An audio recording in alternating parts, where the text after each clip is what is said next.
Mikko, and this is a presentation on finding information and how did I find it, and I didn't find it. And it's about like my research on doing my research. And I start with the, yeah, it works.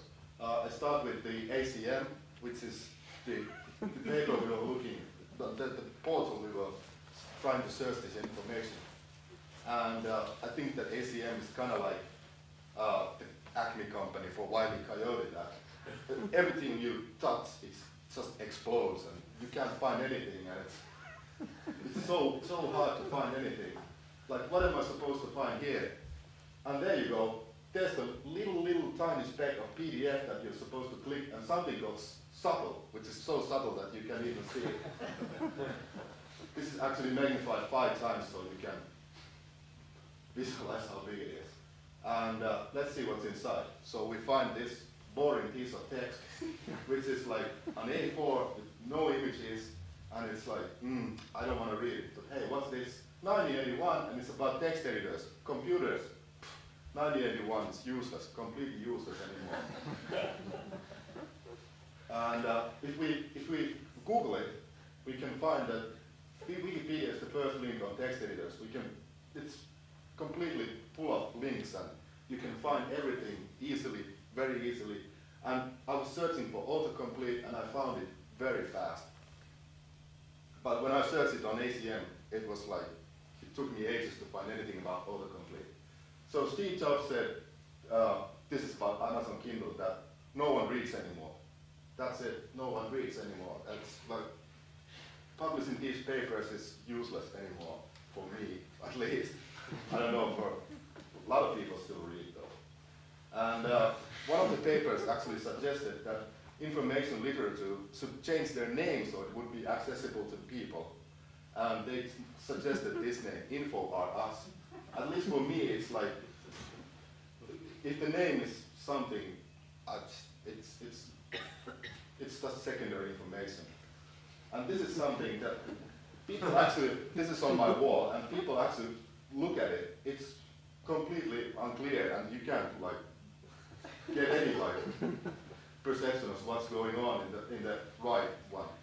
But on the left one, no one looks at it because it's dull and boring, but people just have to read it. And this is about the passion of the writer.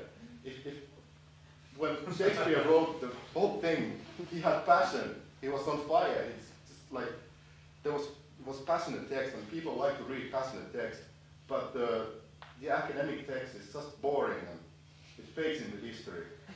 And here's a piece of text I actually researched, and it's about accounting. And accounting is like not the most interesting subject, but it was like really, it had some feeling to it. It's like they were actually angry at each other because they were responding to each other. And this is the same text, but it's dated February 2008. So it's Back to the Future, whatever. How can I get like a paper from the future and still have read it? And I read a response, and a response to that same response. And what led me to this research was this blog writing, which is library literature, academic and generally useless. And it's talking about that people don't read anymore like these kind of papers. They just want to read blogs, and this particular writer writes a lot of publications, but she gets a lot more response to her blog posts.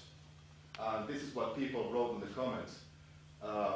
It's not anymore cutting edge, and all the publications are just old data, which is like, it's not any use there. I'm talking about cutting edge. For example, you can't see any, papers published on the right one, which is the highest technology now. It's a display on your contact lens. But when I Googled it, it gave me 61 results, but ACM gave me 0 results. So I think that this whole thing is an academic cockfighting. And it's like, people are so like, built into this tradition that it's like, it's a horrible sport, and it's like,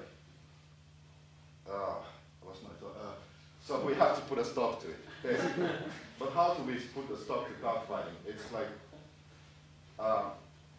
we have to find new ways, and we need the academic society to communicate with each other, not by just publishing a paper and then waiting for 6 months to publish another paper, which is a response to that paper. So how do we do it? Blogs? No. This is a list of all the library blogs that are dealing with information literature on just like one page. There's a lot more of them. And these are all links. RSS feed, no, well, that's a bit complicated as well. So I say, burn those papers. It's much more simpler to use just hypertext and something that the academic community can contribute. Everybody can contribute to one. So let's just combine Wikipedia and Facebook or whatever kind of social networking. So we have a Wikipedia, basically, where everybody can contribute to a piece of information that they build. And also this kind of gives like, it's contributing the idea like in real time. Well, not exactly in real time, but it like, but okay.